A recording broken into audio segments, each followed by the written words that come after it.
अच्छा, तो यहाँ पर हमने बात की कि आपके पास जो यूटिलिटी है depends on leisure and consumption, और कंजप्शन के लिए यू मस्ट हैव इनकम। ठीक है, तो इनकम मैंने वाइट से शो की हुई है, and you have two types of income, that is earn income और दूसरा अनअर्नड इनकम। ठीक है, so one is earned income और सेकंड वन आप लोगों के पास है अनअर्नड इनकम। ठीक है, अब अर्न इनकम क्या होती है, यानी कि जो आप लोग वर्किंग आवर्स लगा के जितना भी पैसा कमाते हो, that is your earn income. ठीक है, जैसे आपने 24 घंटों में 6 घंटे काम किया तो 6 घंटे के जितने भी पैसे मिले, that is your earn income. और अनअर्नड इनकम आपके पास क्या है, जैसे लॉटरी है या कोई आप लोगों के पास इनहेरिटेड वेल्थ है, तो ये सारी आप लोगों के पास क्या है, दीज आर अनअर्नड इनकम। ठीक है, सो आप लोगों का जो टोटल इनकम है that is the sum of earn income, WH। ठीक है, W is the wage and H is the working hours. अगर आपको पता है कि वेज रेट 10 है तो 10 को आप वर्किंग आवर्स, यानी लेट्स सपोज अगर आप 6 घंटे काम कर रहे हैं और आपको पर घंटे 10 रुपये मिल रहे हैं, तो आपकी अर्न इनकम कितनी हो जाएगी, 60। ठीक है, so earn income is equal to WH plus, और अनअर्न इनकम कुछ भी हो सकता है, सो इसको मैं W स्टैटिक से शो करी हूँ। ठीक है, so here W static is, sorry not W, it's Y static जो है it is the earn income, और WH जो है इट इज़ योर। ठीक है, दोबारा सुन लें, टोटल इनकम में मैंने आपसे कहा कि we have earn income and unearn income. Earn income आपके पास WH के इक्वल है और अनअर्नड इनकम वाई स्टैटिक के इक्वल है। यहाँ तक आप मुझसे पूछ लें अगर किसी को प्रॉब्लम है तो।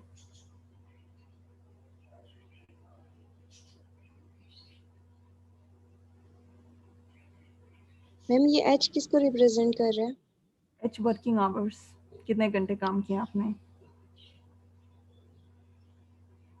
ठीक है, अच्छा, अब क्वेश्चन ये है कि हमें अगेन अपनी यूटिलिटी को मैक्सिमाइज करना है। ठीक है, तो मैक्सिमाइज करने के लिए आपके पास सिचुएशन क्या है कि we have to maximize the utility, और यूटिलिटी अभी हमने बात की कि किस पे डिपेंड कर रहा है, इनकम के ऊपर और लेजर के ऊपर। ठीक है, अच्छा, आपकी जो इनकम है वो किसके ऊपर डिपेंड करती है, अभी मैं for the time being I am assuming that we have only earn income. ठीक है, तो ये मेरे पास अर्न इनकम आ गई, WH। अच्छा, एन मैंने भी आपसे कहा था कि एक दिन में जो आपके पास टाइम अवेलेबल है उसका कुछ हिस्सा नॉर्मली हम काम करते हैं और कुछ हिस्सा आप लोग आराम के ऊपर लगाएंगे। ठीक है, तो 24 आवर्स आपके पास इक्वल है which is equal to N plus H। ठीक है, so from this equation we can have N equals to 24 minus H। यहाँ पर मैंने N की जगह लिखा 24 माइनस H। ठीक है, अब यहाँ तक मुझे बताएं कोई प्रॉब्लम है तो। No ma'am. ठीक है, अब हमें क्या करना है, हमें जो है वो, क्योंकि लेबर सप्लाई की जो आज का जो टॉपिक है it is on labour supply का, यानी we have to derive the labour supply. यहाँ पे लेबर की supply is denoted by H, working hours. Labour supply क्या होता है, आपने कितने घंटे काम किया, सो H। ठीक है, so we are going to take derivative of this utility function with respect to H। ठीक है, तो डेरिवेटिव मैं ले रही हूँ यूटिलिटी फंक्शन का विथ रिस्पेक्ट टू H। तो आप देख लें कि utility is the function of y, utility is the function of y, and then y is the function of h। ऐसा ही है ना कि यूटिलिटी डायरेक्टली y के ऊपर डिपेंड कर रही है और y फिर आपके पास किसके इक्वल है, WH के इक्वल है, तो इसका मतलब y is the function of h। Plus इसी तरह डेरिवेटिव हमने लेना है यूटिलिटी का विद रिस्पेक्ट टू n, यानी कि n डायरेक्टली यूटिलिटी को अफेक्ट कर रहा है, into then derivative of n with respect to h। ठीक हो गया, यहाँ तक कोई ठीक कंफ्यूजन तो है बताएं। मैम, लगाया मैम, चेन रूल लगाया आपने? चेन रूल लगाएं, क्योंकि जब भी we have the implicit function तो हम चेन रूल लगाते हैं, या indirect, sorry not implicit, indirect relation हो तो। ठीक है, सही है। अब यहाँ पर because we do not have the actual functional form, यानी कि आपको ये नहीं पता कि utility is the function of Y और एन तो दिया हुआ है, लेकिन क्या फंक्शन लीनियर है, क्वाड्रेटिक है, कॉपडोप्लस है। तो for the time being we do not know the exact utility function, तो हम ऐसा करते हैं, इसको यू और वाई देते हैं। Whatever the function is we have taken derivative respect to Y. Excuse me ma'am, अब y का आपने डेरिवेटिव लेना है, y की वैल्यू तो हमें पता है y is equal to W H. इसका अगर आप डेरिवेटिव लें विथ रिस्पेक्ट टू h, तो आंसर क्या आ रहा है w, तो ये मेरे पास आ गया w प्लस। एक्सक्यूज इसी मी तरह ma'am, again we do not know जी। मैम ये एन तो हमारे पास फंक्शन है ही नहीं, तो फिर हम इसको कैसे लिखेंगे? मतलब U W H 24 minus H जो है हमारे पास, ये तो फंक्शन वाई का नहीं है। असल में यूटिलिटी किस पे डिपेंड कर रही है, n के ऊपर, यस मैम। और n किसके इक्वल है, 24 माइनस h के ऊपर के इक्वल।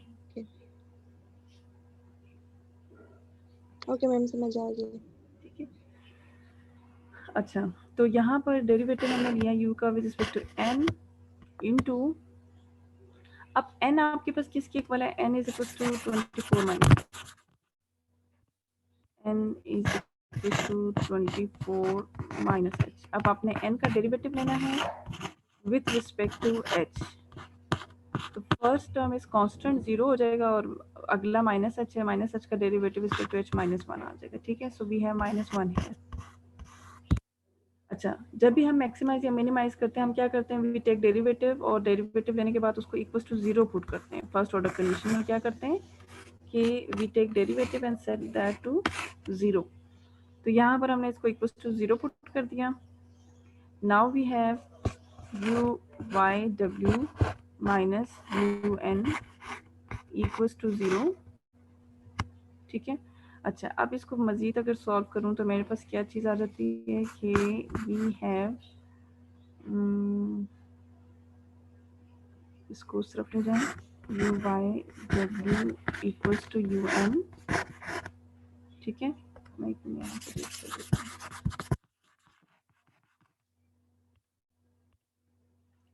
अच्छा, and further we have w equals to un over uy। ठीक है, तो it means अगर आप लोगों के पास the ratio of marginal utilities is equals to wage rate, w हमारे पास wage था, तो इट मीन्स कि आपकी जो यूटिलिटी है वो मैक्सिमाइज हो रही होगी। ठीक है, ये क्या शो कर रहा है कि w इज इक्वल्स टू, ये क्या लिखा हमने, यूटिलिटी यू एन का मतलब था marginal utility with respect to leisure, और यू वाई का मतलब था कि marginal utility with respect to consumption. अगर ये मार्जिनल यूटिलिटीज़ का रेशो वेज रेट के इक्वल आ गया, तो इट मीन्स कि कंज्यूमर की जो सेटिस्फेक्शन है वो मैक्सिमाइज हो रही होगी। ग्राफिकली अगर हम इसे ड्रॉ करें तो कंजप्शन हमने लिया है ऑन वर्टिकल एक्सिस, लेजर हम लोग ले रहे हैं ऑन हॉरिजॉन्टल एक्सिस। यहाँ पर इस केस में we have two types of constraint. एक तो कॉन्स्ट्रेंट आप लोगों के पास जो है वो इनकम बजट कॉन्स्ट्रेंट है। ठीक है, क्योंकि कंजप्शन के लिए आपको जो है वो अर्न करना है, और कितनी अर्निंग होगी वो डिपेंड करता है डब्ल्यू के ऊपर। तो ये आप लोगों का हो गया बजट लाइन। ठीक है, और दूसरा आप लोगों के पास we have the time constraint. ये आप लोगों का टाइम कॉन्स्ट्रेंट है, यानी कि 24 आवर्स से ज़्यादा टाइम अवेलेबल नहीं है। ठीक है, so in this analysis we have two type of constraints, एक तो बजट और दूसरा टाइम कॉन्स्ट्रेंट। ठीक है, इसका जो स्लोप है it is equals to wage rate. ठीक है, अच्छा, then we have the indifference curve. ये आप लोगों के पास है इंडिफरेंस कर्व।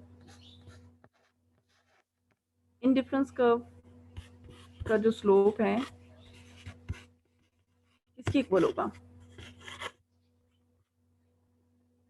Marginal utility. वैसे तो आप लोगों को पता है ना, आप लोग लिखते हो M U X over M U Y. यहाँ पे एक्स एक्सिस पे एन है, तो आप लिखेंगे marginal utility with respect to N divided by marginal utility of C. C consumption है, और कंजप्शन डिपेंड्स ऑन इनकम, तो हम इसको वाई से रिप्लेस कर सकते हैं ना। तो इसका मतलब ये हुआ कि वो पॉइंट जहाँ पे स्लोप ऑफ आईसी, यानी कि इसका मतलब है this is slope of IC, जहाँ पे स्लोप ऑफ आईसी किसके इक्वल हो, वेज के। अभी मैंने आपसे कहा कि बजट लाइन का slope is equal to wage, so this is slope of budget line. तो वो पॉइंट जहाँ पे स्लोप ऑफ आईसी और slope of budget line equal होंगे, वो पॉइंट आपका ऑप्टिमल सॉल्यूशन होगा, वहाँ पे सेटिस्फेक्शन कंज्यूमर की मैक्सिमाइज हो रही है। ठीक है, सो this is the situation here. ये आप लोगों के पास एन आ गया इक्विलिब्रियम, और ये आप लोगों की कंजप्शन आ गई इक्विलिब्रियम। ठीक है, यहाँ तक कोई कंफ्यूजन है तो पूछ लें।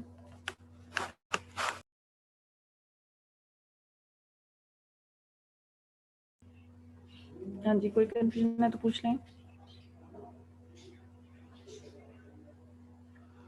नहीं है?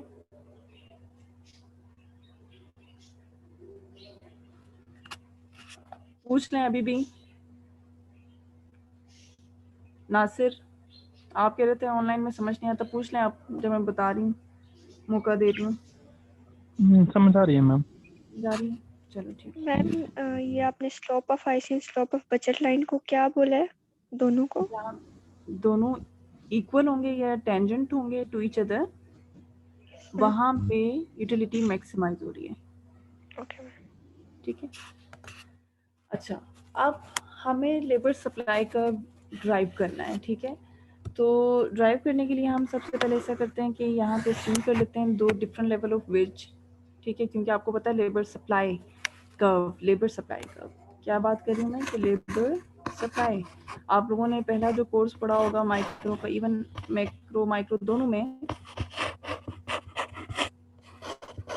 ये चीज़ आप लोगों को पता है कि जब भी लेबर सप्लाई कर्व की बात होती है, इट मीन्स कि we have to show a curve that relates wage with labour supply. ऐसा ही होता है ना, जिस तरह अगर मैं डिमांड की बात करूं तो आप कहते हो demand is the curve that shows price, relation of price with quantity demanded, ऐसा ही है ना। इसी तरह लेबर सप्लाई कर्व का मतलब क्या है, एक ऐसा कर्व है जो कि रिलेशन बता रहा है वेज रेट का विथ लेबर सप्लाई। तो हमें इन दोनों का रिलेशन शो करना है, वेज का with labour supply, using the indifference curve and budget line. ठीक है, तो एनालिसिस स्टार्ट करते हैं जी दोबारा से कि we have the time constant here, और ये आप लोगों के पास इनिशियल वेज के ऊपर, ठीक है, इनिशियल वेज W0 है, इनिशियल वेज के ऊपर वी हैव IC1 है। ठीक है, और ये आप लोगों का लेजर टाइम पीरियड हो गया, ये 24 आवर्स आप लोगों के पास मैक्सिमम अवेलेबल है, और ये आप लोगों की कंजप्शन है। ठीक है, अच्छा अब आपने क्या करना है, यहाँ पर आप देखें कि यहाँ से यहाँ तक का जो टाइम पीरियड है, इतना जो आप लोगों के पास है दैट इज लेजर टाइम, और रिमेनिंग आप लोगों के पास जितना है that is your working hours. ठीक है, इसको मैं लिख लेती हूँ H0। तो यहाँ पर मैंने लिए H वर्किंग आवर्स को शो कर रहा है, H0 इतना है, and this H0 is when I have wage W0। ठीक है, इन दोनों को ज्वाइन किया तो I got a point here. अब हम ये अस्यूम कर रहे हैं कि वेज जो है वो इंक्रीज हो गई है। ठीक है, ये वेज आप लोगों की इंक्रीज हो गई, और वेज के इंक्रीज होने से जाहिर बात है 24 आवर्स से ज़्यादा तो आपके पास टाइम अवेलेबल नहीं है, तो यहाँ पे we have the time constant, इसलिए एक्स एक्सिस पे पॉइंट सेम रहेगा, जबकि वाई एक्सिस पे आप देखें कि ग्राफ अपवर्ड मूव हुआ, यानी कि इसका मतलब है कि आपको जो बजट लाइन है it will rotate upwards when there is an increase in wage rate. तो यहाँ पर वी हैव W1। अब सिचुएशन ये है कि जब आप लोगों के पास वेट इंक्रीज होगा तो आप क्या करते हैं, you have less time for leisure now, और ज़्यादा टाइम आप काम पे लगाएंगे। ठीक है, तो ये आप लोगों के पास लेजर टाइम ये है। नाउ दिस इज n, और यहाँ से यहाँ तक का जो टाइम पीरियड है this is working hour h1। इसका मतलब है जब वेज रेट आप लोगों के पास W1 है तो वर्किंग आवर्स का जो है वो एरिया देख लो, ब्लू लाइन जो है वो h1 तकरीबन इतना बनता है। ठीक है,